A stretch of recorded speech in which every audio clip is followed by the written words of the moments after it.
In 1999, Jim Calhoun, the greatest coach in the long and fabled history of University of Connecticut men's basketball, built a team that reflected his will, determination, and spirit.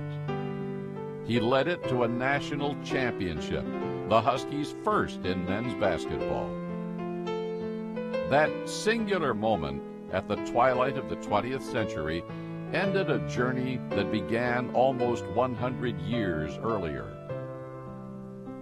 During that century, the University of Connecticut became the single unifying force in the state. It fastened the genteel accents of the shoreline and suburbs to the Yankee drawl of the hills. It combined the menagerie of big cities and mill towns. It amassed the faithful into a vast cheering section that pierced winter's gray silence with roars for the parade of immortals who passed through stores as the years went by. And to think that this glorious tableau of 20th century life began in the final days of the 19th century, when students wanted something to do between the football and baseball seasons.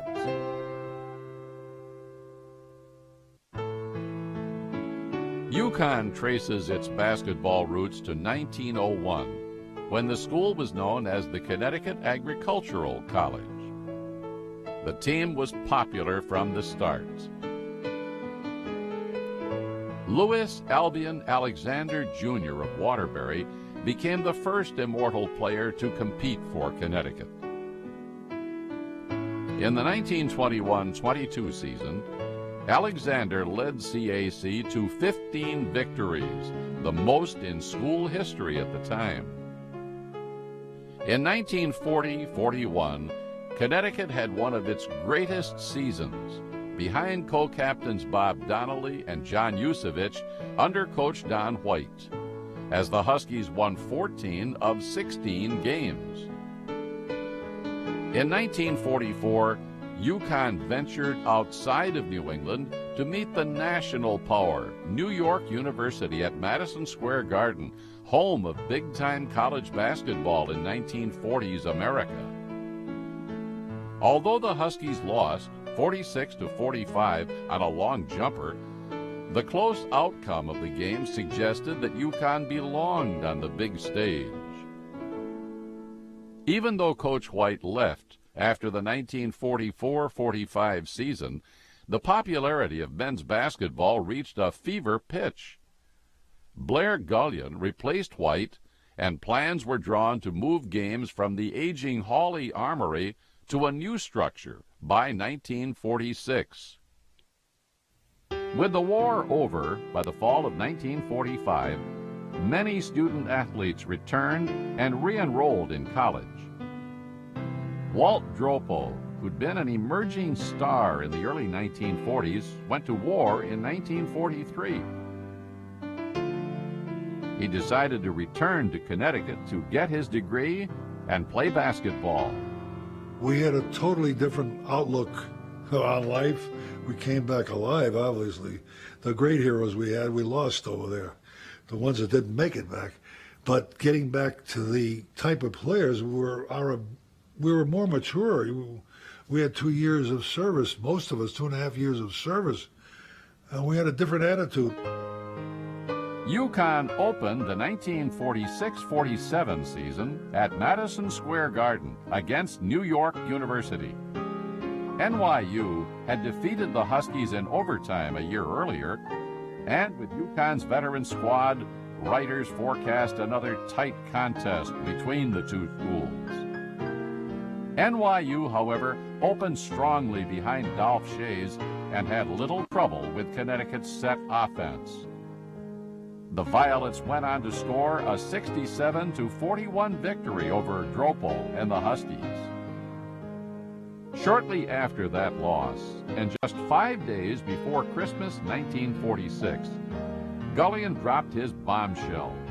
He announced he would resign immediately to accept a job as basketball coach at Washington University in St. Louis. With no time for prolonged deliberations, Athletic Director George Van Bibber offered the job to Hugh S. Greer, the coach of the freshman team and a Connecticut alumnus.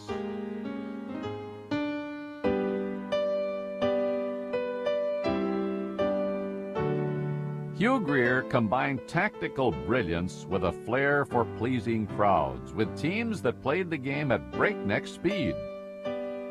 In his 17 years as coach, Greer elevated the Huskies from a winter pastime into a winter passion for thousands of fans and alumni.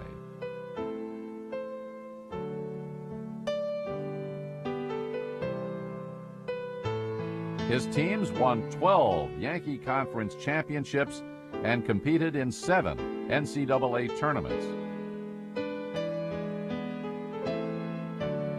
Players loved him. It was like a father image. You could go to him with any one of your problems. He got me a job during the summer working on the field house, the swimming pool. Stayed at his house, never charged anything. He was quiet. He'd prepare you for the ball game, had great scouting reports on the other teams. Prepare you for the ball game and sit down on a bench with red socks, and everybody in the whole gym could see his red socks. Greer's first season was spectacular and immediately dispelled concerns about his experience. After accepting the job just before Christmas 1946, Greer won his first game as a collegiate coach, a 51-38 victory over Maine. The Huskies then went on to win 11 of 12 games to set up a showdown with Rhode Island in the season finale for a possible postseason berth in the NIT.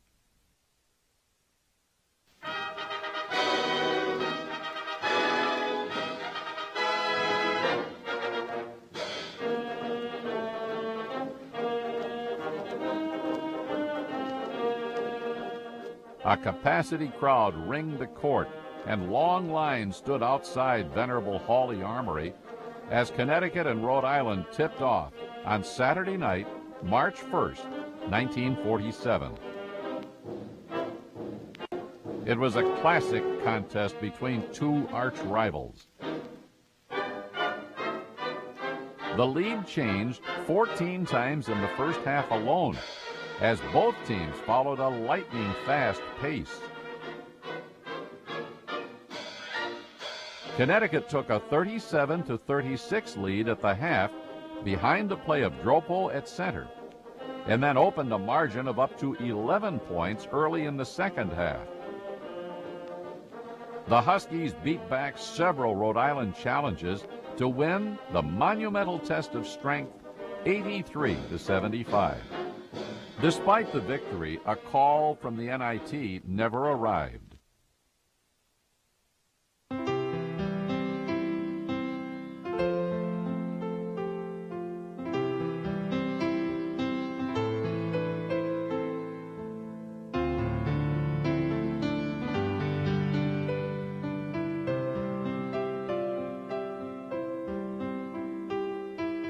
From 1947 to 1950, the Huskies won 53 games and lost only 20. But a postseason game remained elusive. Post-war stars such as Dropo, Sirota, and Joe Maloney had graduated. Greer recruited a new crop of athletes led by 6'2" forward Vin Yakubauskas of Bloomfield to replace them. Greer also changed tactics on the court to reflect the game's evolution toward speed. That decision, made amid a losing streak in 1950, gave the Huskies an identity that would last for years. Connecticut breezed through the 1950-51 season with a 22-3 mark. The all-New England forward, Yakubauskas, scored 382 points during the season as the Huskies effortlessly dominated New England basketball.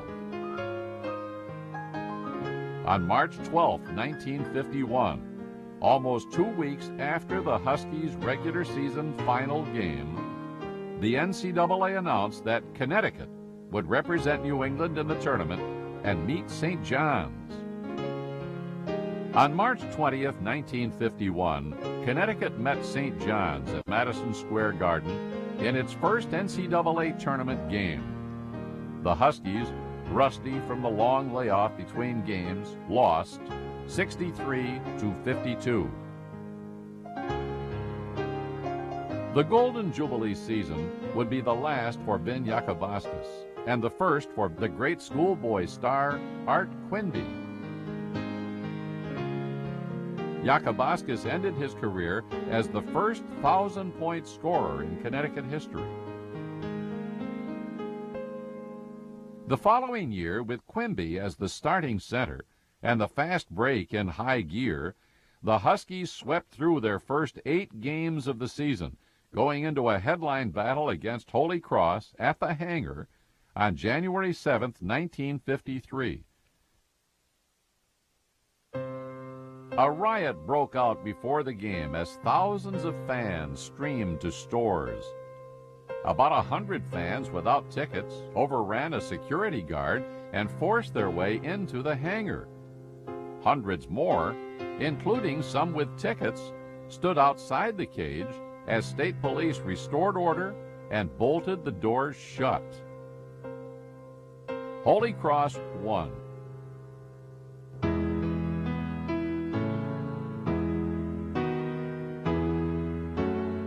The rematch in 1954 took place on Saturday, February 27th, and turned out to be one of the most important and riveting games ever in the long history of collegiate basketball in New England. We were kind of a cocky bunch to start with. You know, we had Jimmy Ahern, who was on the team. He had come from Seton Hall, where they'd won 33 games or something in a row or something, with Walter Dukes and a crew. And we had Ronnie Bushwell, who was a transfer from St. John's. We had some guys that were, they weren't worried about that. We were going up there to win. We knew they were a great team. That was the team that won the NIT.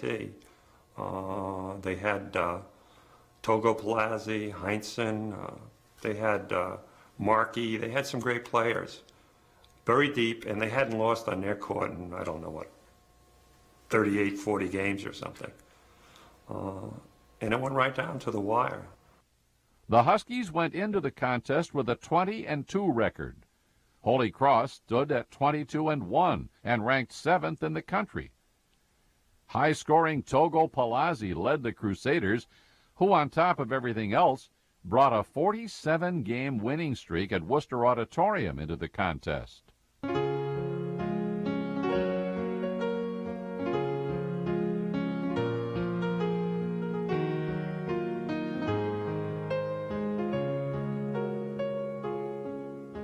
Connecticut, in the dark jerseys, started quickly and took an early lead. But Holy Cross steadily clawed its way to a 26-17 advantage. The Huskies rallied behind a full-court press to take a 41-40 lead at halftime following a Stan Zyma set shot. Midway through the second half, Quimby broke open a tight game with 7 straight points to give the Huskies the lead. But the heavily favored Crusaders fought back behind the shooting of Togo Palazzi. Holy Cross took the lead again, but Quimby found the range with 57 seconds remaining to give Connecticut a 76-75 lead. UConn regained possession, but Patterson lost the ball to Ron Perry of Holy Cross. Perry's layup gave the Cross a 77-76 lead with 14 seconds left. He took that ball away. I said, oh, okay. But I wanted it back. I wanted the ball back. That's why when we set up the line, then whoever was number 3 got the ball, and I was number 3. I want the ball back. The play was to give the ball to Worthy, and that's all you really had to do and get out of the way. I got it, and I was loose. Someone came running out at me, and I just went around him and laid it up. And when it went through the net, it was like, yes. And the place went wild. The game ended before the Crusaders could inbound the ball. In the stands, Connecticut fans danced and hugged each other on the basketball equivalent of foreign soil. Mighty Holy Cross had been beaten on its floor by Connecticut. The victory earned Connecticut its second NCAA tournament berth in 4 years. The season concluded on March 8, 1954, when Navy beat the Huskies 85-80 in a spirited first-round game at Buffalo, New York.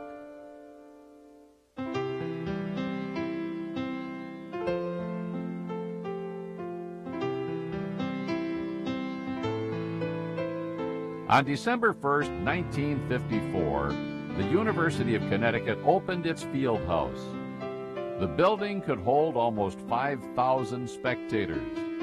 Observers described it as the finest of its kind in New England.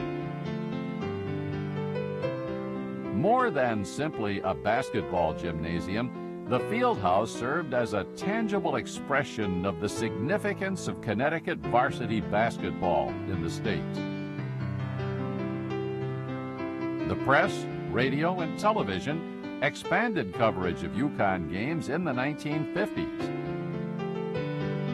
The media following grew.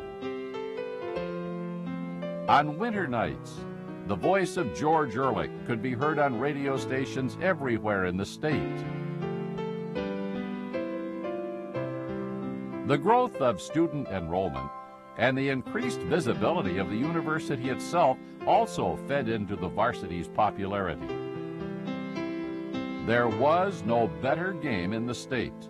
The Huskies proved that on the opening night of the Fieldhouse when they beat arch-rival Rhode Island 116-77.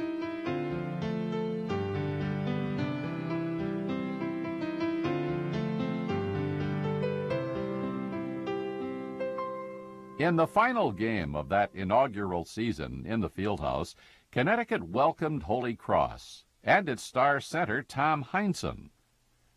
Both the Crusaders and Huskies had accepted NIT bids prior to the game, as neither wanted to wait for the NCAA's lengthy invitation process for its tournament. With the Fieldhouse in a panic, Heinsohn took a pass and calmly let fly a hook shot with 42 seconds left in the game. He scored, and Holy Cross held on to avenge the stunning loss to Connecticut a year earlier. The Huskies took their 20-4 record into Madison Square Garden for an NIT game against St. Louis University. The NIT game was the last in a Connecticut uniform for the great Quimby. During his career, Quimby scored 1,398 points and totaled 1,716 rebounds. In 1954-55, he grabbed 611 rebounds, a record that stood through the final 4 decades of the 20th century. After losing to Boston University in the 1959 NCAA tournament, the Huskies elected Jack Rose of South Windsor to be their captain for the 1959-60 season.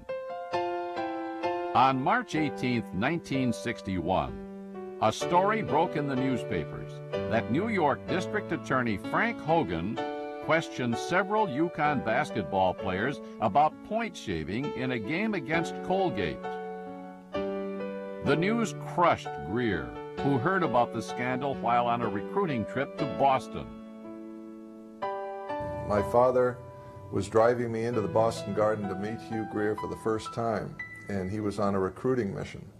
And on the way in, we happened to hear about the point shaving scandal that hit Connecticut and rocked the school. And both my father and I looked at each other and said, well, this is going to be a quickie, and we're out the door. And we went in and we saw Hugh Greer, who was absolutely devastated. And he sat me down and he talked to me. And you could tell that the man was hurting so badly that he just began to explain what UConn was all about, what UConn basketball stood for, and that this was just a little blip and an unfortunate one, and that he wanted the history to continue, and he wanted me to be a part of it. More bad news would follow for the next 3 months. On April 27th, District Attorney Hogan announced that Peter Kelly, captain of the 1960-61 basketball team, Glenn Cross, and William Minnerly received bribes of up to $750 to shave points in a 1961 game against Colgate. Minnerly, a football player, acted as the broker between the player and the gamblers, Hogan charged. In June, the scandal claimed its most prominent victim, Jack Rose. The captain of the 1959-60 team was indicted for shaving points in a 112-79 loss to Niagara in 1960. Greer would never be the same after that. Rose cooperated with investigators and was not jailed.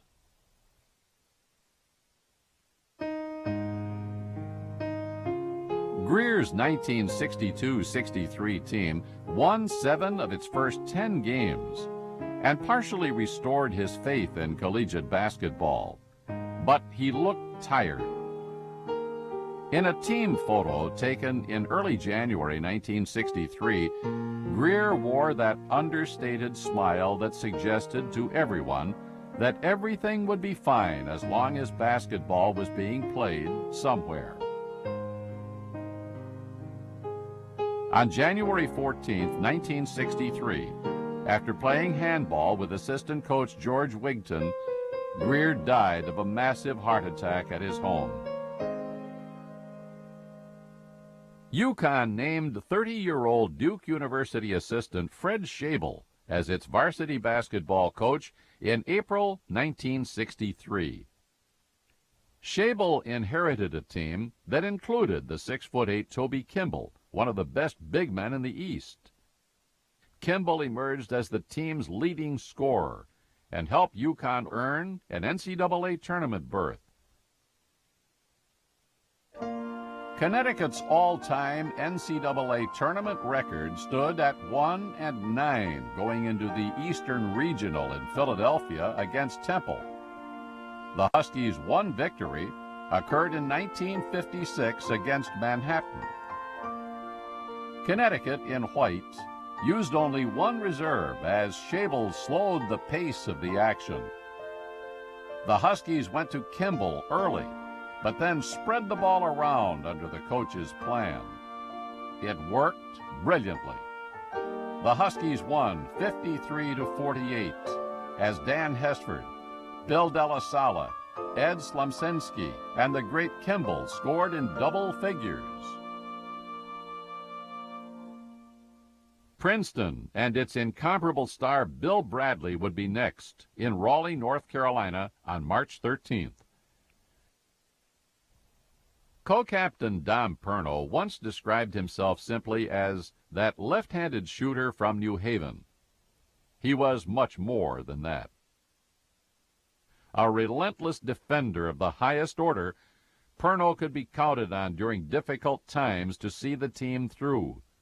UConn leading 52-50. UConn in a zone defense. You know who'll take that last shot for Princeton as Yulee has the ball in play. 25 seconds in the corner. Harlow outside Yulee to Bradley. Double team. Holds the ball. Stolen by Perno. Dom Perno steals with 18 seconds from Bradley. We were playing in a 1-2-2 zone, and Bradley came down the floor and was concentrating on one of our quicker players, Dan Hesford, and while he was doing that, he put the ball over his head, and I was able to come from the left side and pluck it away from him, and that was it. In the Eastern Regional Final against Duke University, the Huskies found themselves outclassed in every phase of the game. Even during that defeat, the center, Kimball, remained a tower of strength. He scored 18 points and was named to the All-Tourney team. In 1964, a 6'2" sophomore from Poughkeepsie, New York, joined the varsity. He had a last name that was difficult to pronounce, but nobody seemed to use that name anyway. They just called him Wondrous Wes.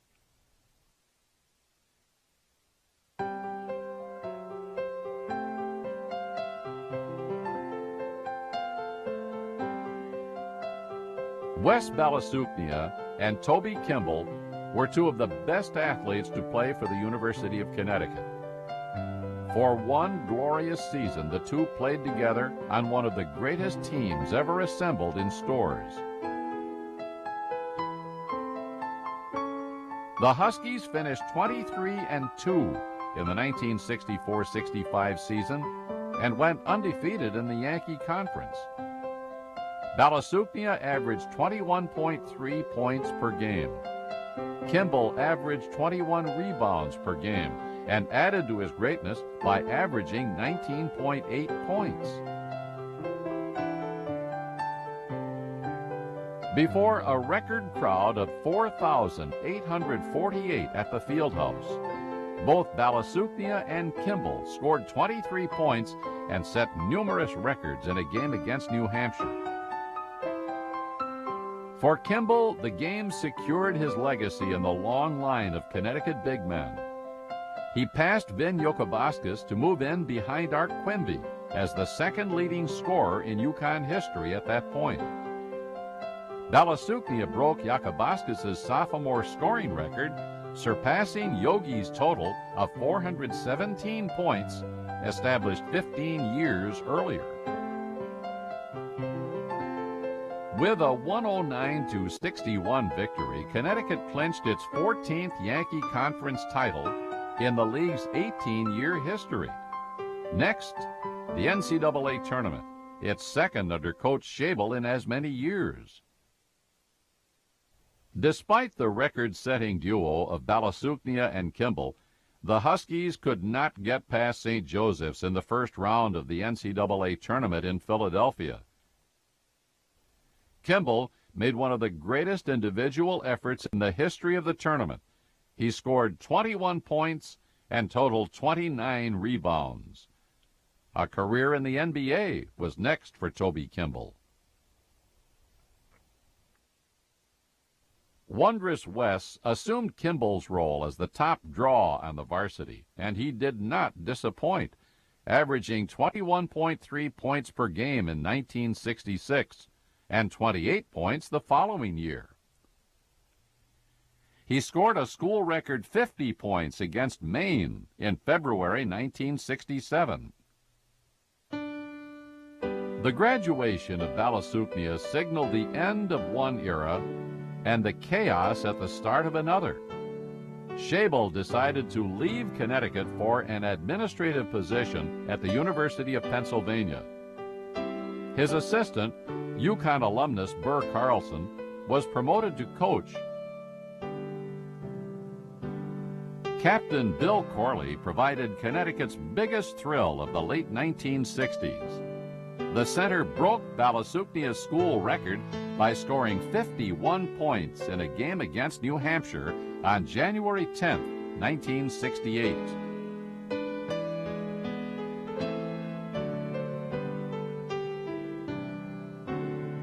Still, Carlson didn't have enough players to compete on a national level. Connecticut suffered through 2 straight losing seasons in 1968 and in 1969. Carlson resigned. Connecticut, once again, would have to start anew. Donald E. D. Rowe coached varsity basketball during the most troublesome period of the modern history of the University of Connecticut. In the late 1960s and through the first half of the 1970s, the turbulence of that period threatened to overwhelm the school and its most visible symbol, the basketball team.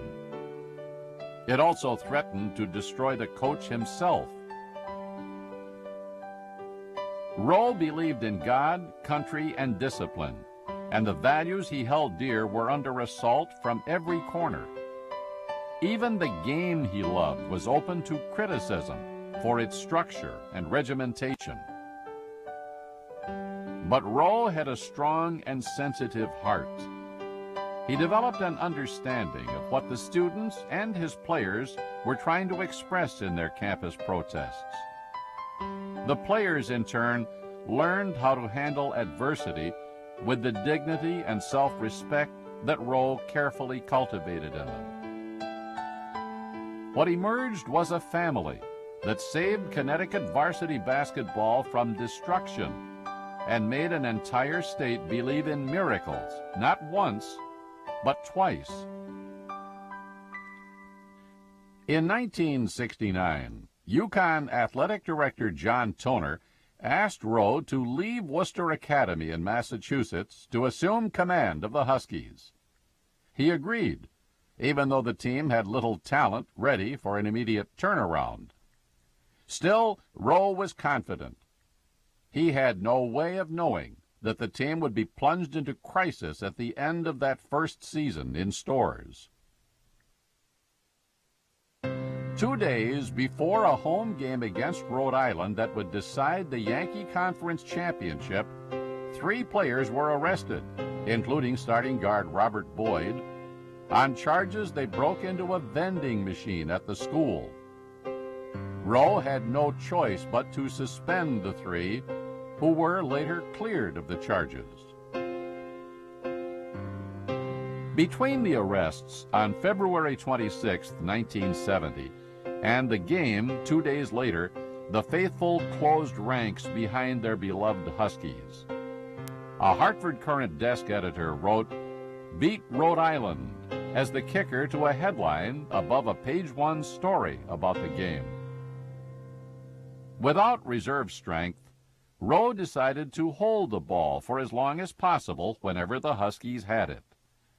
The starting 5 would play the entire 40 minutes of the game.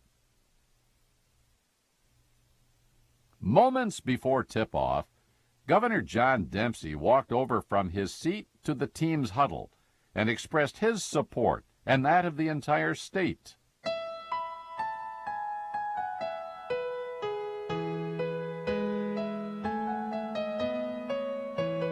Connecticut played Rowe's slow-down game to perfection, frustrating the Rams who wanted to run.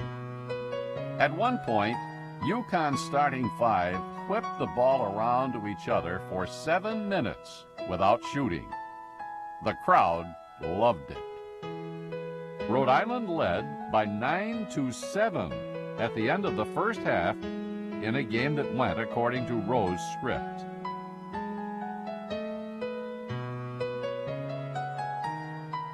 Connecticut continued to slow the pace of the game throughout the second half, and the contest remained close.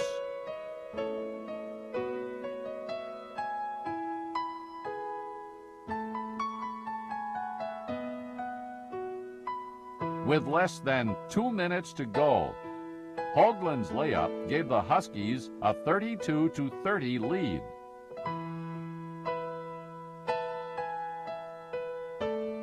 Rhodey scored with 7 seconds left, but it wasn't enough. Hoagland took a pass from Taylor and scored at the buzzer to seal the 35-32 victory. It was an awesome spectator game, a very emotional game. I probably should have quit coaching right at that time because they would have canonized me and thought that I really knew something about the game. D. Rowe saved the University of Connecticut basketball team in 1970 by engineering the victory over Rhode Island. He recruited black players from the state's cities and sought to make them welcome among a largely white, suburbanized student body.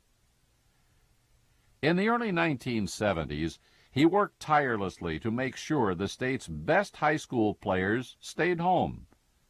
He successfully recruited Al Weston, Joey Welton, and the 1973 New England Player of the Year, Tony Hansen. Outside the state, Rowe recruited John Thomas of Louisiana, who developed into one of the nation's top rebounders, and New Jersey's Jimmy Foster, one of the best guards ever to wear the blue and white. You got a group of players with a lot of potential, and we often talk about that now, and he felt it was important that he prepared us. So, I mean, we were running up stadium steps countless times. I don't even want to think about those times. The pain was incredible, but it paid off, because at the end of the day, the games were fun because they weren't as hard as the training practice. Rowe's health was failing as the team began the 1975-76 season. A loss to Boston College in Connecticut's first game at the new Hartford Civic Center on January 2nd, 1976, made things worse. Heading into the home stretch of the season, the Huskies lost consecutive games to Maine and New Hampshire to fall to 13-9. The team was adrift. On his desk at the field house, Rowe still kept a sign that read, "Expect a miracle." Rowe and his team needed one now. It happened in 1970 in the slowdown game against Rhode Island, and it would happen again in 1976. After the loss to New Hampshire, Connecticut swept its final 3 regular season games to earn an invitation to the ECAC tournament. The streak continued. The Huskies stunned Massachusetts and followed that with a victory over Providence to advance to the NCAA tournament for the first time in 9 years. Earlier in the season, some fans publicly called for Rowe's resignation. Now the faithful returned en masse to cheer Connecticut against Hofstra in its first NCAA tournament appearance since 1967. Hanson, Jeff Carr, Al Weston, Joey Welton, and the great John Thomas, along with Randy Levine and Jim Abramitis, paced a furious UConn rally over the final 9 minutes of the game. A patented baseline drive by Hanson put the Huskies ahead for good. Connecticut held on to win 80-78 to send the state into a frenzy. The Huskies' magic ended in the Eastern Regionals in Greensboro, North Carolina. Undefeated and 4th-ranked Rutgers outran UConn 93-79. The game against Rutgers ended a season of firsts for the Huskies. Rowe earned his 200th career coaching victory, and Weston and Hanson became members of the 1,000-point club. And John Thomas passed the 1,000-rebound mark in his career and was named the New England Player of the Year. The 1976-77 season was the last for the great Tony Hanson and for Coach D. Rowe. Hanson led the team in scoring and surpassed Wes Balasuknia as the team's all-time leading scorer with 1,990 points in his career.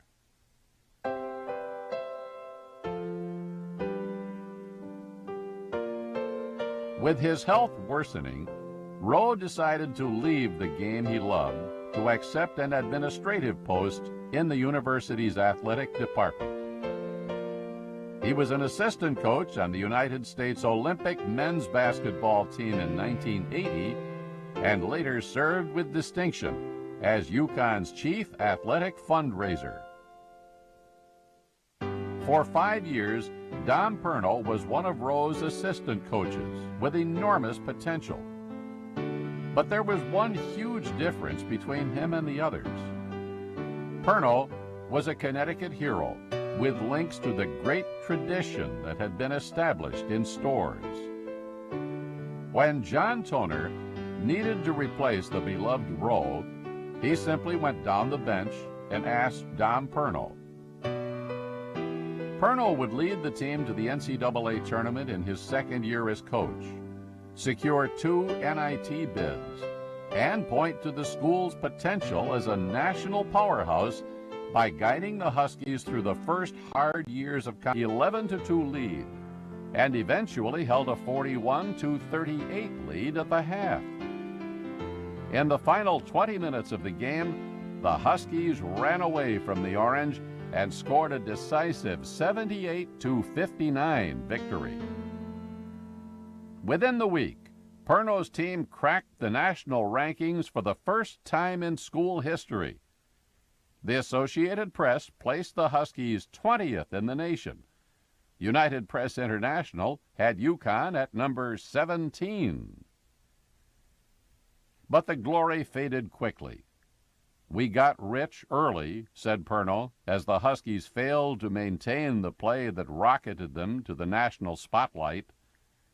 Within 2 years, the memories of that victory would be lost as other Big East schools grabbed national attention and championships. It was frustrating that we couldn't always hold the level of basketball through 40 minutes and without relying totally on our starting 5 or 6 or 7. Both Thompson and McKay finished their UConn careers in 1982. Thompson passed West Balasuknia on the all-time scoring list with 1,810 career points, while McKay finished his brilliant career with 1,633 career points. On April 14, 1986, Dom Perno resigned as coach of Connecticut. He had been a Husky for 18 years as a player, assistant coach, and head coach. The hero of the Princeton game of 1964 had his heart broken by the 4 straight losing seasons. But his dignity and self-respect remained on display for the state to admire. The college newspaper described his exit as that of a resilient warrior. Jim Calhoun became coach of the University of Connecticut men's basketball team on May 16, 1986. From that point through the 1990s, he guided the Huskies to first national prominence and then to the national championship. Jim Calhoun had a plan when he accepted the job. More than anything else, though, he believed in himself and in the school. Varsity men's basketball could scale the heights of the game, Jim Calhoun knew, if it dared to excel. I was selling intangibles. I couldn't say, well, here's this and here's that, because we really didn't have that. But I think what we sold is a dream. We sold a dream that this is a very special place. Connecticut is a special state. It has produced so many good basketball players. The search for Perno's successor was swift. Calhoun had been one of 3 finalists for the position, based on his success at Northeastern in Boston.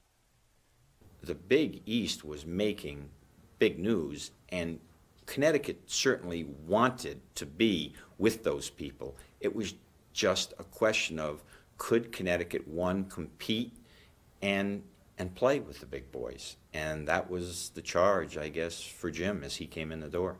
The first thing he said was not, we're going to do this tomorrow, we're going to do this year. He just said, this is doable. What UConn wants to accomplish is doable, and I'm here for the long term to do it. Calhoun was familiar with Connecticut. He had played against UConn in the 1960s as an undergraduate at American International College in Springfield. He later coached a high school team in the state before returning to his native Massachusetts to continue his scholastic and collegiate coaching career. Calhoun's iron will and determination were shaped early in his life. While he was in high school, Calhoun's father died suddenly. He immediately assumed responsibility for his family's well-being, though still a teenager. That ability to shoulder immense responsibilities and bring teams to prominence would become hallmarks of Calhoun's career. I think The misfortune of having my dad die probably because he had kind of prepared me. He had been a person that had always been present of wherever he did. He was first officer on a merchant marine ship that went around the world 5 times. So he had always been, quote, someone in charge. And he needed to tell me as the eldest son in a family of 6 that I was going to be responsible someday. Calhoun's determination would be tested in the first crisis of his first season. The school declared Phil Gamble and Clifford Robinson academically ineligible to play just a few games into the season. With 2 of his best players benched, Calhoun had to hold the team together. The loss of Robinson was particularly painful.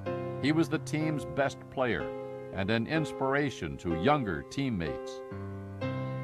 Calhoun vowed that the 2 players would return the following year after they shored up their academics.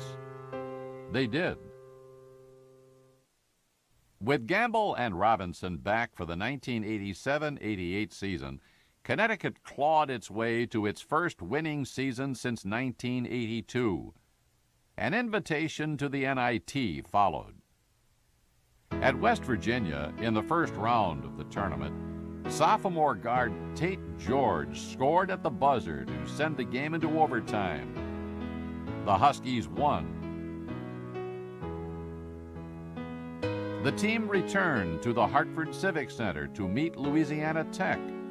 Spurred by the crowd and a growing sense that magic was in the air, UConn won again, 64-59. Connecticut followed that victory with a 72-61 triumph over Virginia Commonwealth at the Fieldhouse. Observers commented that they'd never heard the Fieldhouse as loud as it was during that game.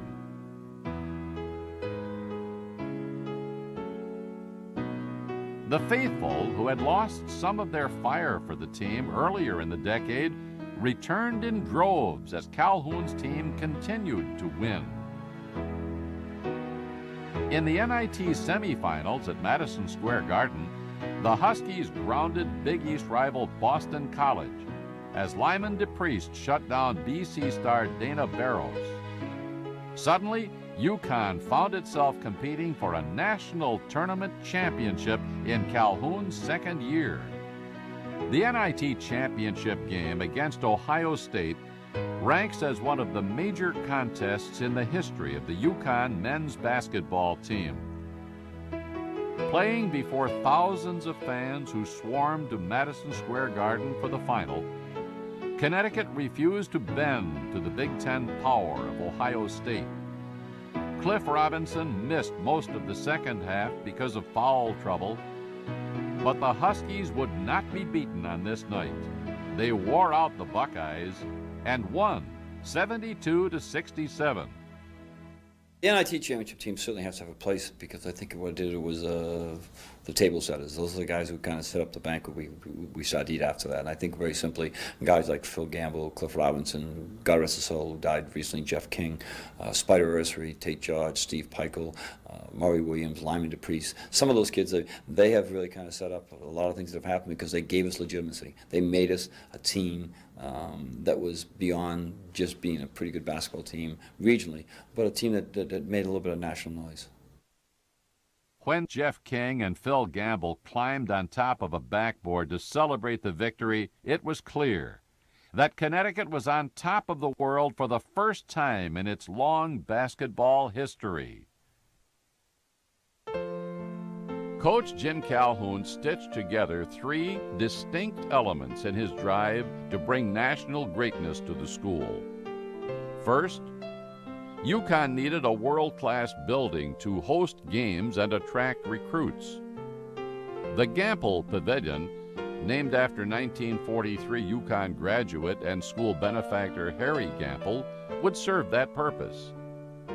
He needed to tell recruits that enrollment at UConn meant the opportunity to play on national television. Finally, he needed to recruit a great player from the school's home state.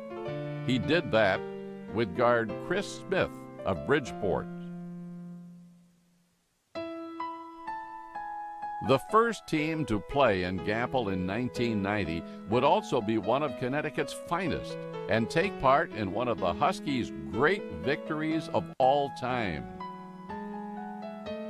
Senior Tate George, one of the heroes of the NIT championship and keeper of Cliff Robinson's legacy, led the team.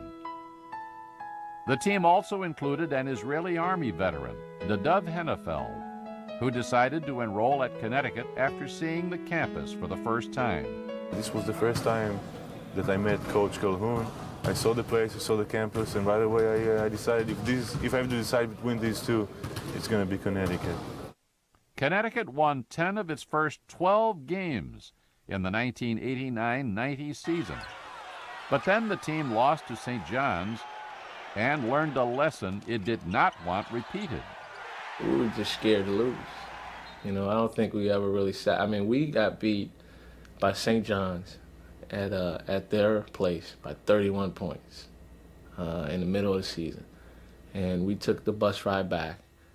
And, I remember talking to John, Gwen, and Lyman, and them asking us, what happened? Because we had won a few games and we started feeling good about ourselves.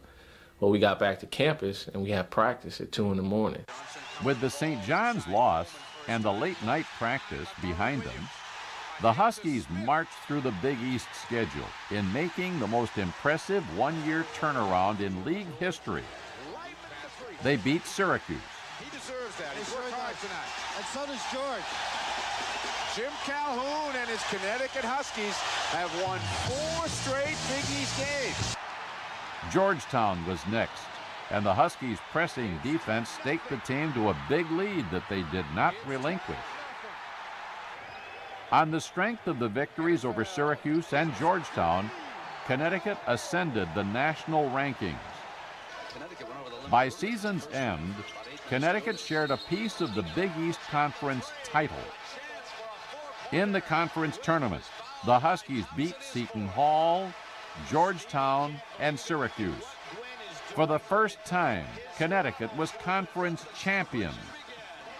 Connecticut played its opening game of the 1990 NCAA tournament at the Hartford Civic Center against Boston University. UConn then beat California by 20 points to set up a Sweet 16 game against Clemson. Connecticut was unstoppable in the early going, but Clemson chipped away at what had been an 18-point UConn lead. The Tigers eventually took a 1-point lead. The season appeared over for Connecticut. Rebound Tyson of Clemson with 1 second and a foul against Burrell, and Clemson can wrap it up on the line. When we called timeout, we pretty much thought the season was over. We went back to the huddle, and I know I was sitting there thinking to myself, graduation, and what am I gonna do next? And we had a great year, and the Dove had already started crying. It was pretty different. Then Jim Calhoun comes into the huddle, and he says, "We're gonna win this game." 1 second remaining in this ball game to try and pull off a miracle. Just 1 second left. Burrell takes the ball, looking inbound, loops it far up court for George, who catches it, turns around, shoots, and he got it! He hit it! He hit the shot! And the Huskies have won it! The Huskies have won it! George hits the shot from the right side of the lane! It seemed like everything stopped in time to let the shot go off, and then the celebration begun. I actually didn't even see the ball go in the basket because the guy was in front of me. And if you watch the tape, my reaction was kind of delayed. And to this day, I probably had the worst celebration dance in the history of last-second shots because I just threw my hands up and didn't know what to do. The Clemson victory catapulted Connecticut into the Final 8 game for only the second time in its history. Connecticut's magic, however, would desert the team against a Duke team led by Bobby Hurley and Christian Leitner. You take it, okay? You have 1 timeout left. And he misses, and the rebound by Chris Smith, and so Connecticut only needs a 2 to tie it up. And a a three-point attempt. Yes, is by Chris Smith. With seconds to go and trailing by a point, Duke looked for a last shot. George, the hero of the Clemson game, intercepted a pass but couldn't hold on to it. As time expired, Leitner hit a shot to send Duke to the Final Four and Connecticut home.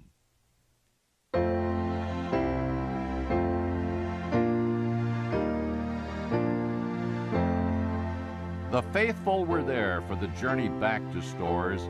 Thousands awaited the team at Gamble Pavilion. This afternoon, about 5 or 6 hours ago, after such a great year, we started to have our hearts broken. And we honestly, God, never expected this. And by you coming out here,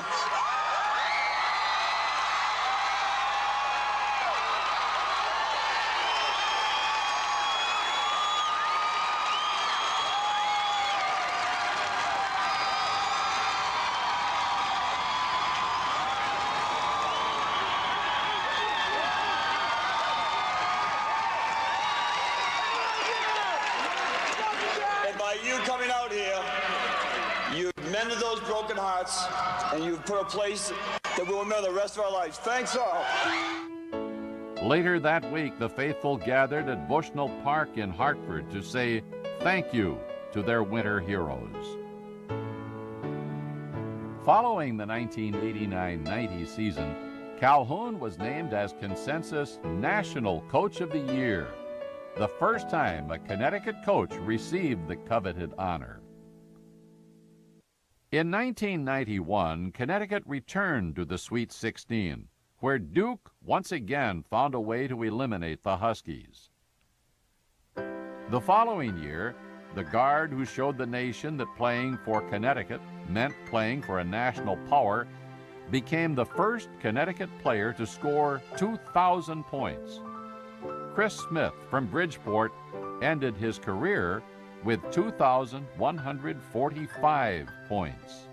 By the mid-1990s, Connecticut routinely played in postseason tournaments. Coach Calhoun consistently recruited top individual players and molded them into a cohesive, disciplined team. Even though it had yet to win an NCAA tournament title, Connecticut's varsity had a national reputation for excellence that young players found attractive. We kind of look at our athletic program in men's basketball in particular as the front porch of the university. I don't care if you're in Europe or if you're in South America or if you're in California or in New York City, every day you can pick up the newspaper and read something about the University of Connecticut men's basketball program.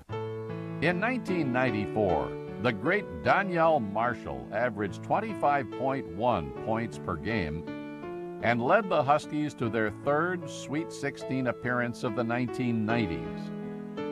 Against Florida, however, Marshall missed critical free throws and the Huskies lost in overtime, 69-60. Still, Marshall's legacy was secure. In 1994, he became UConn's first consensus first-team All-America selection, as well as Connecticut's first Big East Player of the Year. He left the school after his junior year to pursue a career in the NBA. The 1994 team also featured Ray Allen, a freshman from South Carolina. He would turn out to be one of the greatest players ever to wear the blue and white of Connecticut.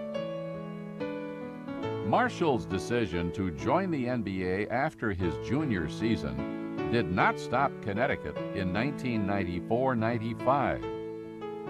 Allen teamed with center Travis Knight, forward Donnie Marshall, guard Kevin Ollie, and guard Daron Sheffer of Israel in leading Connecticut to another first under Calhoun, a #1 ranking in the national polls. Lloyd, layup doesn't drop. Knight with another board. Like ball game, Sheffer feels it. It's the 17th straight for Connecticut in the Big East. An incredible move on their part.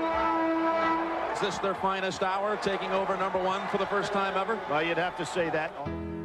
By season's end, the team had won its second straight Big East Conference title to become the first team in the league to accomplish that feat. The Huskies headed into the NCAA tournament as a national championship contender. After winning 3 straight games, UConn met UCLA in Oakland in the game to decide one of the Final 4 teams. In a game played at breakneck speed, the eventual national champions defeated Connecticut 102-96. We felt that we have a chance, but unfortunately, that night UCLA were better than us. At least they won the championship, so we knew that we lost to the champions. Ray Allen was named to an All-America team after the 1995 season, his second at Storrs. He thus put himself in position to become the first UConn player who would be named to All-America teams in consecutive years. And he did just that. Allen led Connecticut to an unprecedented 3rd straight Big East title with a record-breaking 17-1 record. That gave the Huskies a 3-year record of 89-13.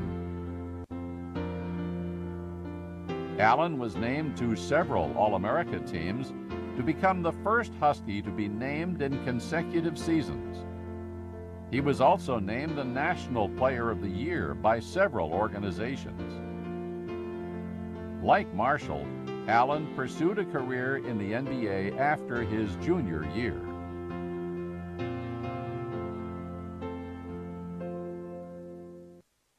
The 1997-98 campaign featured singular honors for Coach Calhoun and his Huskies.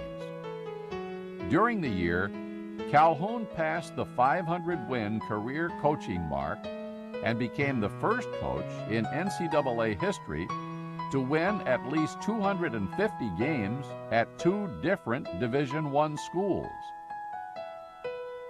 Connecticut continued to dominate the Big East Conference in 1997 and 98 as Calhoun won League Coach of the Year honors for a record 4th time. Led by sophomore Big East Player of the Year Rick Hamilton and League Rookie of the Year Khalid El-Amin, the Huskies won both the conference regular season and tournament titles to go into the NCAA tournament as one of the top teams in the nation. In the tournament, Connecticut swept its first 2 games to go into a 3rd-round match against Washington of the Pac-10. Hamilton caught the flu and was considerably weakened by it at game time. Still, the Huskies proved to be as resilient as their coach. Hamilton's 10-foot fall-away at the buzzer lifted Connecticut to a 75-74 victory over Washington. They would now face the University of North Carolina in Greensboro. Against top-seeded North Carolina, the Huskies could not overcome the home crowd and the powerful Tar Heels. As the twilight of the century fell upon the enduring landscape of Storrs, year 13 of the Jim Calhoun era arrived with a high national ranking and great expectations. The 1998-99 UConn team had one main priority: a late March trip to St. Petersburg, Florida, site of the NCAA Final Four. 7 months earlier in Greensboro, North Carolina, the Huskies just missed a Final Four berth, losing to North Carolina in an NCAA Final 8 game.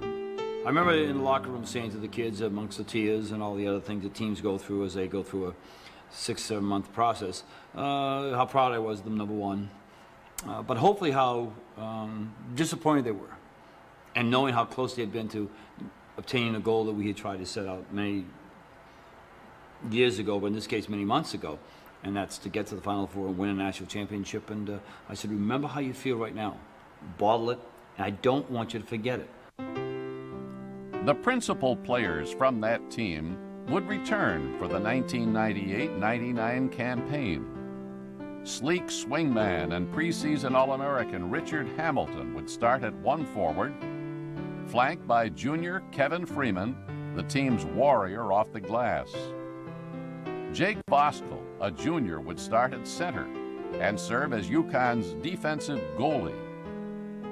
Senior co-captain Ricky Moore, perhaps the best defensive guard in the nation, would play in the backcourt with the exuberant point guard Khalid El-Amin.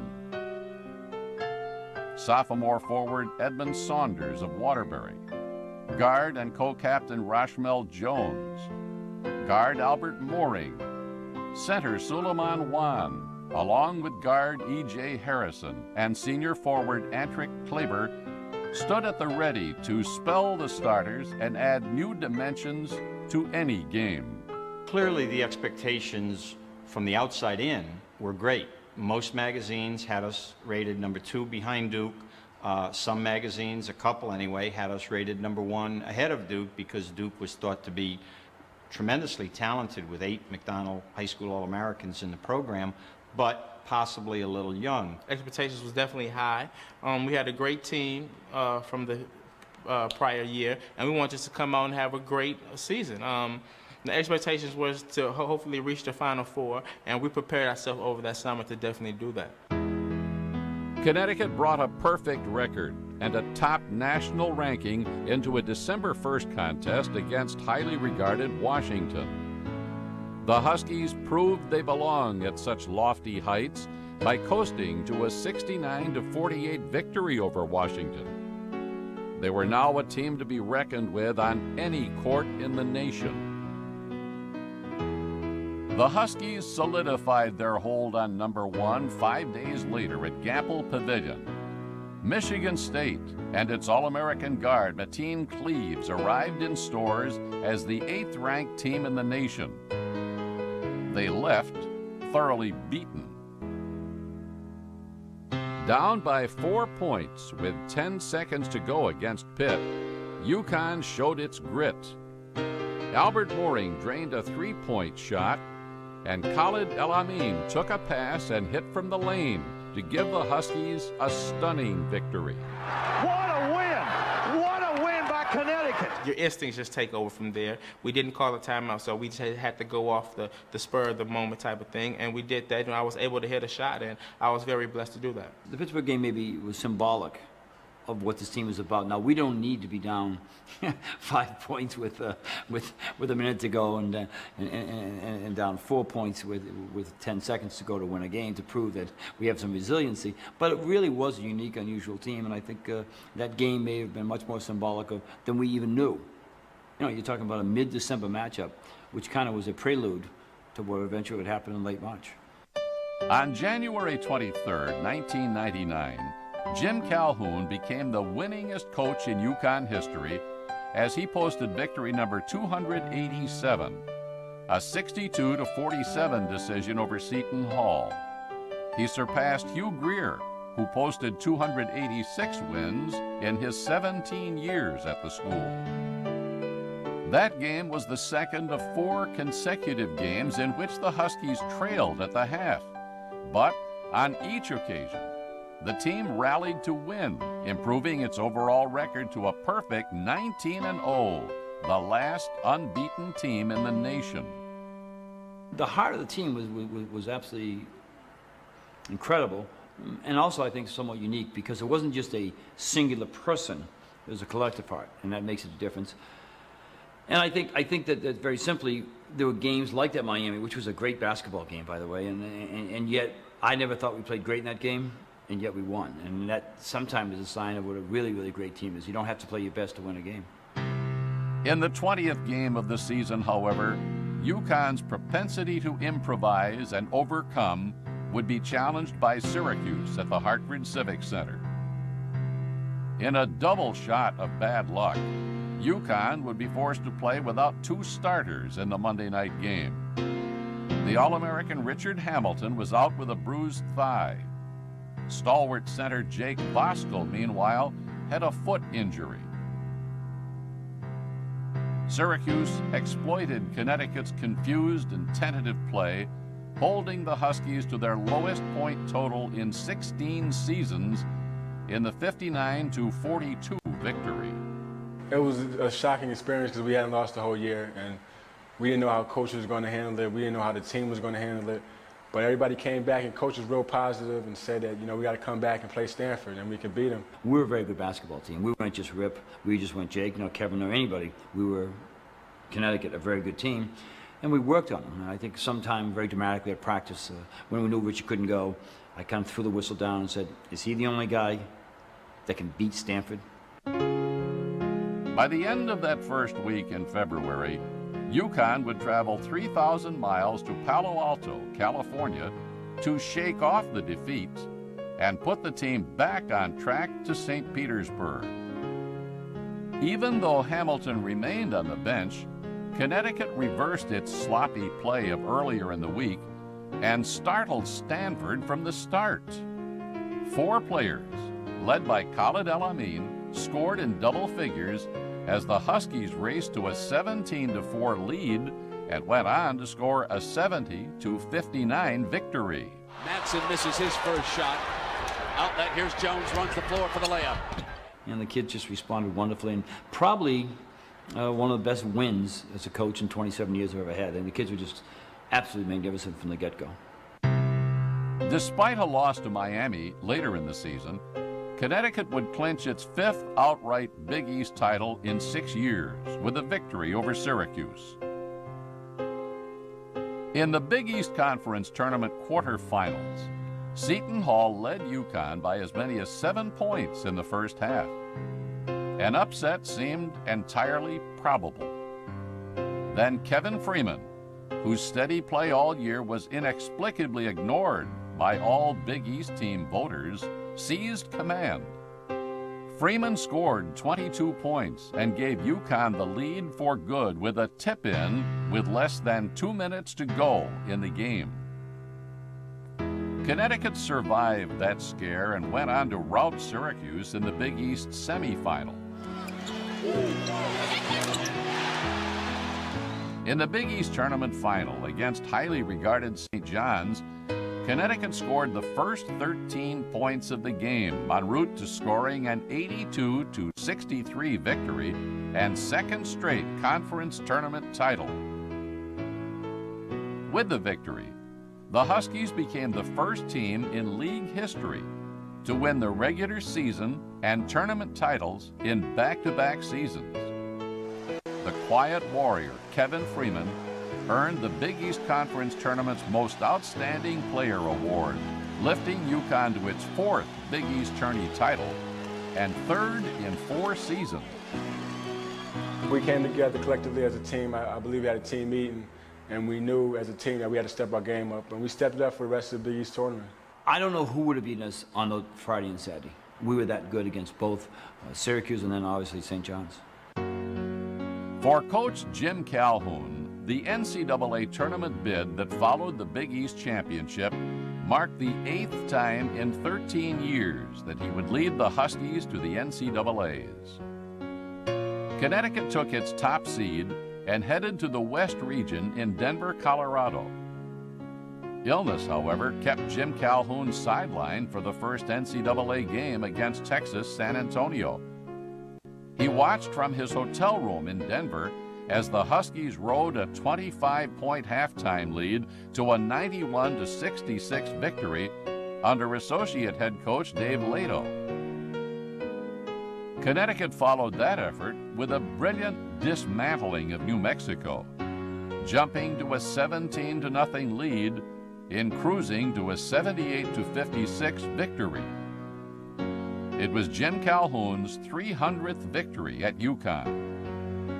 The victory propelled UConn to Phoenix, Arizona, and its 7th NCAA Sweet 16 appearance in the 90s. In the first 2 games of the tournament, UConn displayed a brilliance that showcased its lethal artistry on the floor. Now, against Iowa, the Huskies would show that they could be nasty as well. It was a game football fans would have enjoyed, as pushing and shoving seemed to dominate the action.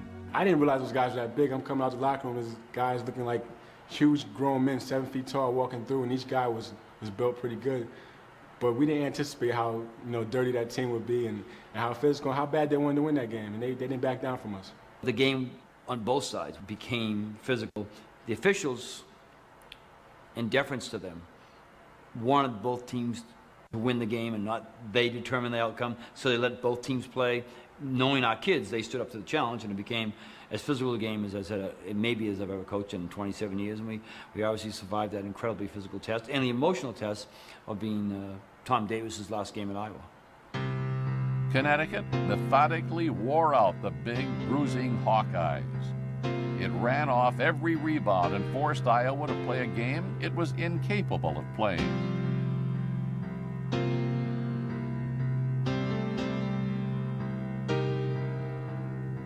In the game's dying moments, UConn's rare combination of talent, maturity, and exuberance rose above the brutality of the game.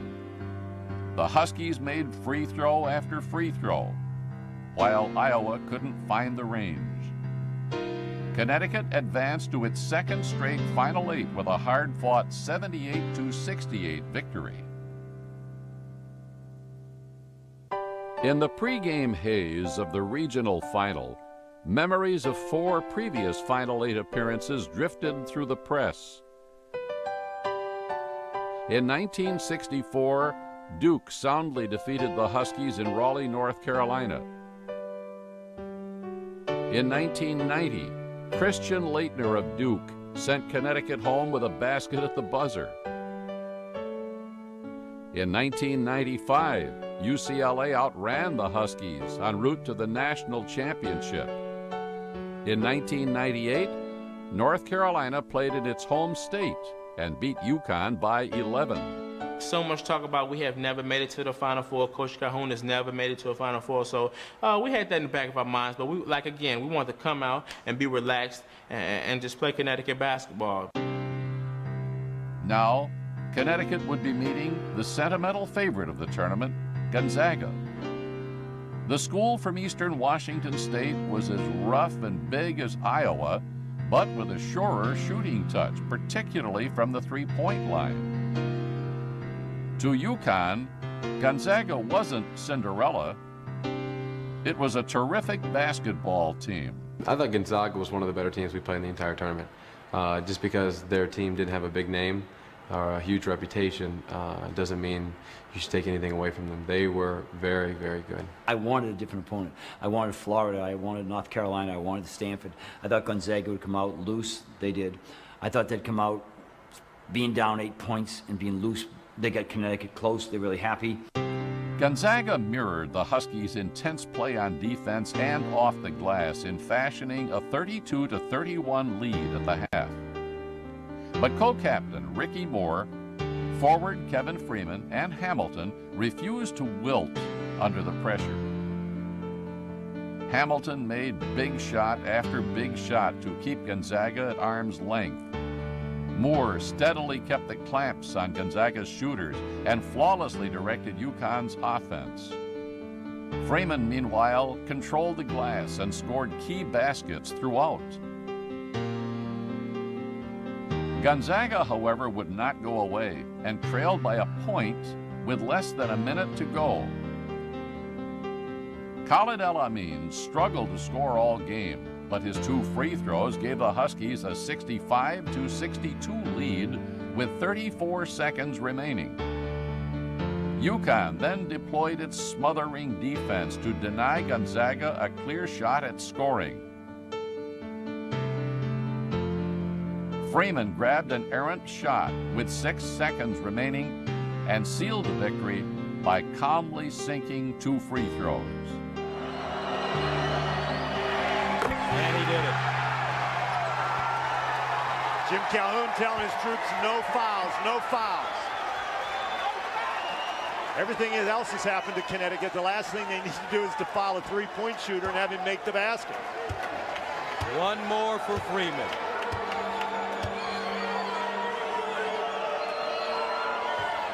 And he got it. Calvary inbounded. Knocked away, Freeman, and that will do it! The Connecticut Huskies are heading to the Final Four. Finally. UConn was on its way to St. Petersburg, Florida for its first Final Four appearance. And then the most remarkable thing happened as I got on the court and I hugged my wife and my two sons. Lou Perkins crying like a baby. Tim Tollekins crying like a baby. The players rushing up to me, throwing Gatorade, and all of them, almost to a person, feeling so good for me. I don't know if goosebumps can be the size of elephants, but they felt that way on me because I went back in the gym later by myself. The score was still in the scoreboard, just stood there very quietly. I don't know if I've ever had quite that elation over a game. And I mean it honestly. It was just, and it wasn't because we had won a particular basketball game. It was because so many human beings had tried so hard to achieve something very special, and they had. And then the outpouring for me personally and just for our program, obviously it was a very emotional day for me and one of the most emotional days of my life. And I said sport should never be that. It was. For Coach Jim Calhoun, taking his Connecticut program to a Final Four completed a 13-year period of unparalleled excellence that had transformed UConn from a regional success to a national power.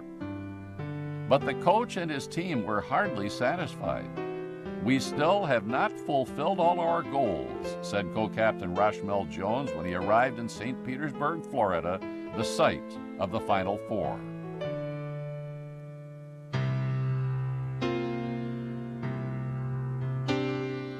The Huskies would square off with Ohio State and its coach Jim O'Brien in the first national semifinal game.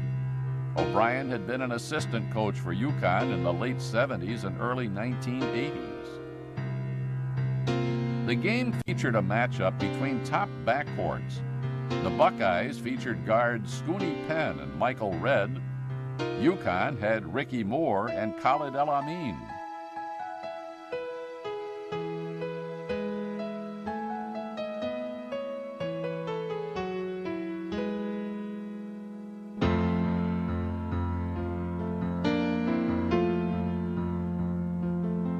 Kevin Freeman scored off the tap to give UConn its first points ever in a Final Four game. El Amin shook off his poor shooting performance in the Final 8 by scoring 4 of the Huskies' first 7 points. Moore's 15-foot jumper and Hamilton's shot in the lane gave UConn a 5-point lead.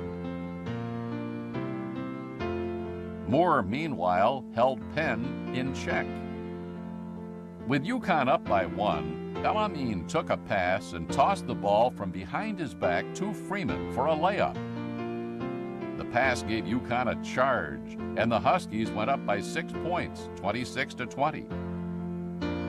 An El Amin spinning shot and a Hamilton pull-up and follow-up pushed UConn's lead to 9, 32-23. But the Buckeyes responded with a 10-0 spurt to take a lead of their own, 33-32. However, Hamilton's 15th point of the half and 2,000th of his career returned the lead to the Huskies, who led by 1, 36-35 at halftime. Jake Vostel, El Amin, and Hamilton triggered a run that sent UConn ahead by 8 early in the second half. After a brief Ohio State comeback, Connecticut went on a 6-0 spurt behind El Amin and sophomore Edmund Saunders to take charge. Moore's defense, meanwhile, continued to stop Penn in the second half. "He didn't let me breathe the whole time," said Penn afterward. Midway through the second half, Moore forced Penn to take a wild shot. Moore then retrieved the loose ball and lifted a pass to El Amin, who in turn went long to Rashmel Jones for a layup. That sent UConn's lead to 10 points. As it had in the first half, however, Ohio State regrouped. The Buckeyes crept within 57 to 54 with less than 5 minutes left and stayed within 4 with just under 3 minutes to go. Hamilton's leaner over Penn gave UConn a 61 to 55 lead, and the Huskies finished with a riveting 64 to 58 victory in their first game ever in the Final Four. Hamilton finished with a game-high 24 points. I truly felt the Ohio State game was going to be a big game for us, but I never, ever thought we would lose to Ohio State. Not that they weren't good, and not that they weren't capable of beating us. I just never thought that we would lose to them. The nation's top team, Duke, meanwhile, beat Michigan State in the second national semifinal, 68 to 62, for its 32nd straight victory. The Duke victory meant that the only two teams who topped the polls all season would meet in the national final. It would be Duke's 6th championship game and UConn's first. Duke had blocked Connecticut's path to greatness in previous tournaments. In 1964, the Blue Devils destroyed the Huskies in a Final Eight game. In 1990, Christian Laettner beat them with a shot at the buzzer. A year later, Duke ousted UConn in the round of 16. Now, the Blue Devils stood between the Huskies and the Ages, and they were favored to win. But Jim Calhoun had monitored Duke all season, and he had a plan to beat the Blue Devils. First, he would force Duke's shooter, Trajan Langdon, to bring the ball up court rather than the quicker William Avery.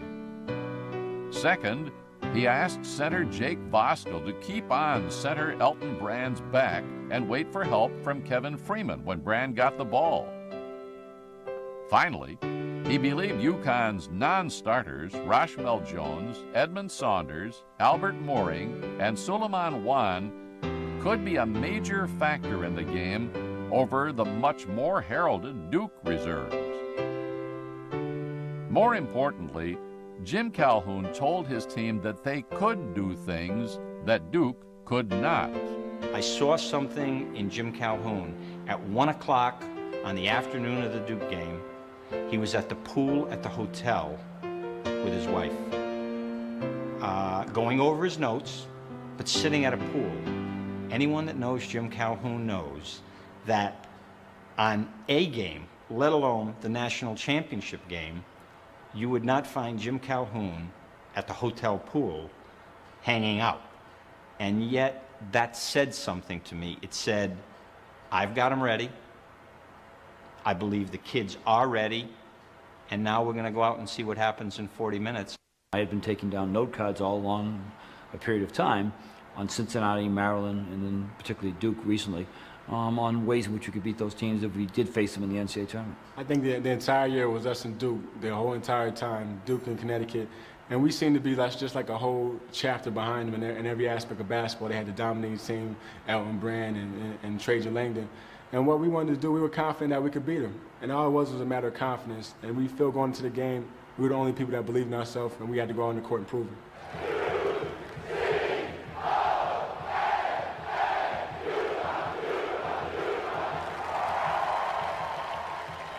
A crowd of 41,340 at Tropicana Field and a national television audience gathered to watch the battle between the only two teams to sit atop the polls all year. The two had a combined 70-3 record going into the game, but Duke was the heavy favorite. Still, El Amin thought differently. We're going to shock the world, he said moments before the opening tip-off. A tournament that began as the most turbulent and tumultuous first two rounds ever has the two teams everyone wanted in the title game, and Duke has it first. It's Voskuhl down inside, playing against Brand by himself. Let's see what happens the first time Brand touches it. He's going to play him by himself. Here's the double team. And El Amin came over to help out, but was on the line. So they're going to double up now when Brand gets it in the post. William Avery scored the first points of the game, and Duke jumped to an early 9-2 lead. But something happened on the way to Duke's coronation. The Huskies began to play basketball their way. Moore signaled that he was an offensive threat by scoring early. El-Amin gathered a loose ball and got it to Hamilton for 2.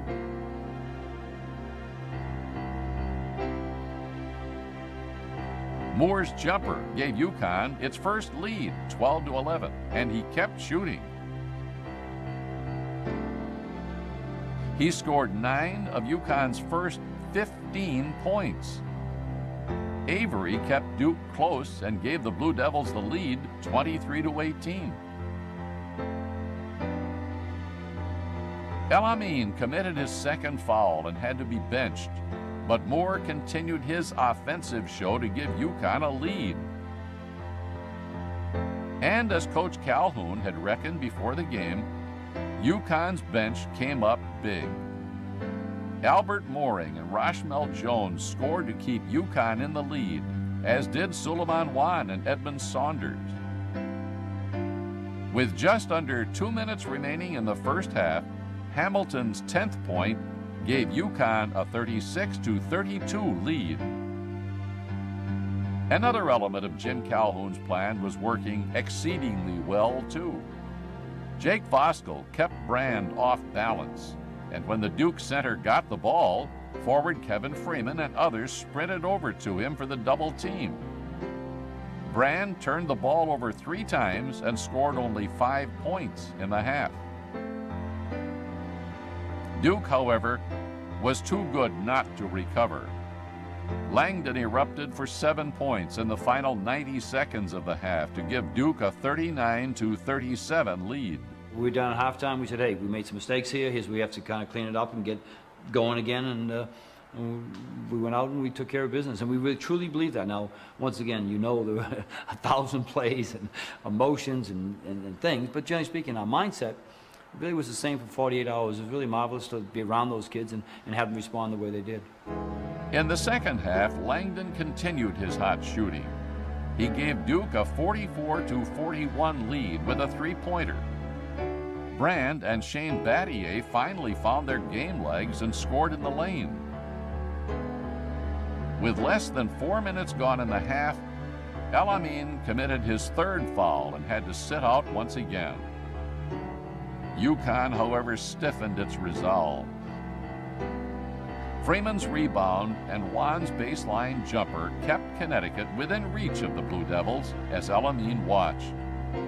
Hamilton then scored 6 quick points and delivered a 2-point lead to the Huskies, 55-53. El-Amin returned to the game with 12 minutes to go and immediately gave UConn a 59-55 lead. Hamilton then took a pass from Moore and nailed a 3-pointer, his first 3 of the game, to give UConn a 5-point lead with 10 minutes and 25 seconds remaining. Duke, which had won 32 straight games, was now in a strange place. They were behind and baffled by the Huskies. When I seen the face on some of the Duke players, a lot of frustration, a lot of like looking in the sky, what's happened to them. And it was toward the second half, the middle of the second half, we really felt, we could beat this team by 10 or 15 points. If we were close the entire game, at the end of the game, they wouldn't know what to do. They wouldn't, because they hadn't been in that situation before, and they would crack under pressure. And, the end of the game came around, and we were on top. And you could tell, you could see the fear in their eyes. But the Blue Devils rallied behind Elton Brand. UConn, meanwhile, went cold, going more than 4 minutes without a field goal. Chris Carrawell's runner tied the game for the 13th time with 5 minutes to go. Jim Calhoun called timeout to regroup. El-Amin's one-hander gave UConn a 68-66 lead, and Hamilton followed that with a 3-pointer as UConn asserted itself once again and moved to a 5-point lead. Langdon's 3-pointer moved Duke to within 1 point, 73-72, with 1:35 to play. But the Huskies' resolve won the day. El-Amin split the Duke defense and gave UConn a 3-point edge with just over a minute remaining. Avery's basket with 54 seconds left made it a 1-point game. El Amin then missed a jumper, setting the stage for a titanic one-on-one battle between the great defender, Moore, and Duke's best shooter, Langdon. Langdon's spin move did not fool Moore, who held his ground, forcing the Duke senior into a travel with just 5.4 seconds left.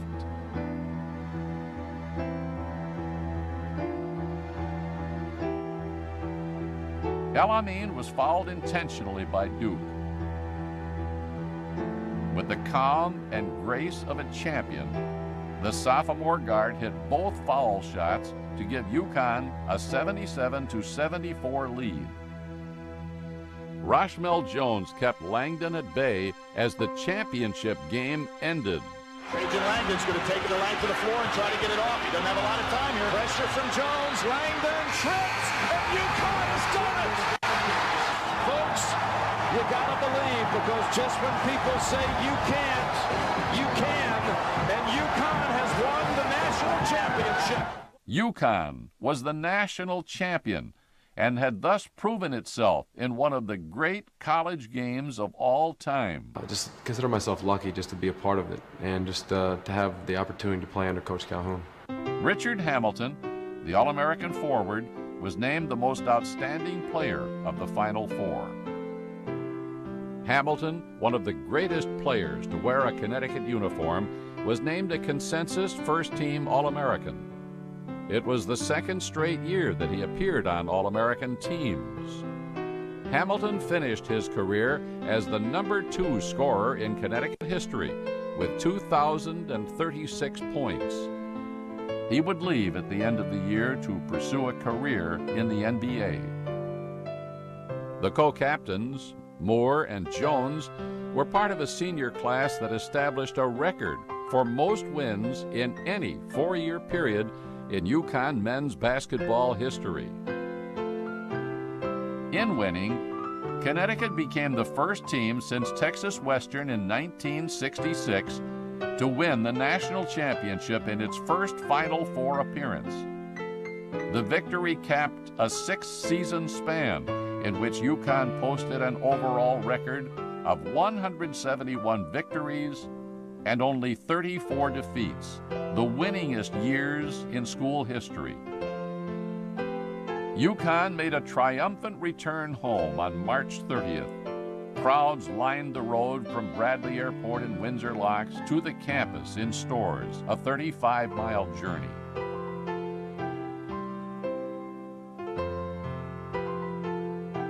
A couple guys on the bus start crying when they seen all the fans out. The whole ride home from the airport, it was fans out the whole ride home, literally on the side of the road.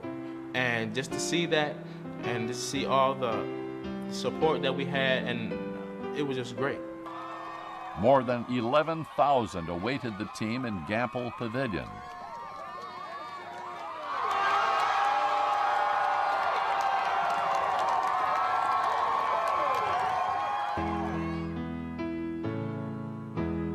On April 17th, the team and its national championship trophy rode in a parade through the streets of downtown Hartford. 250,000 people turned out on a cold, steel-gray morning to cheer the victors, a fitting end to the championship season.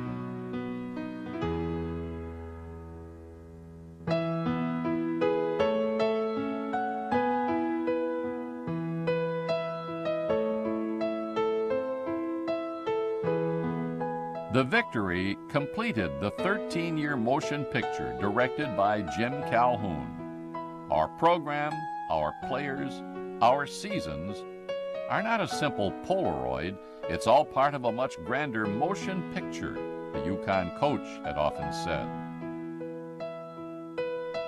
He had earlier brought UConn to national prominence. Now, he brought them greatness for the ages.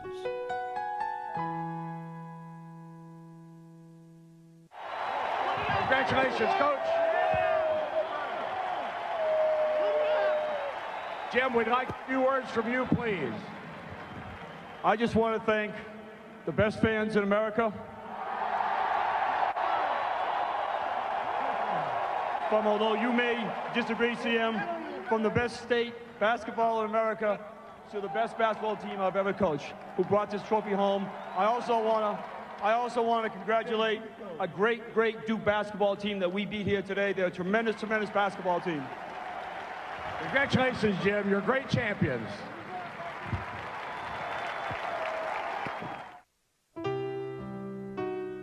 For 100 years, thousands of people have passionately cheered the University of Connecticut Huskies and their immortals through winter after cold winter in stores. On an early spring night in 1999, the faithful received their reward for years of passion for the blue and white.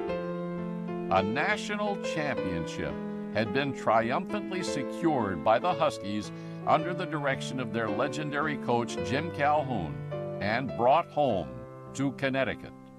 And that national championship will now reside within the hearts of generations of the faithful, who will keep themselves warm during the cold winters of Connecticut with a singular memory of a determined coach and team who brought them glory forever.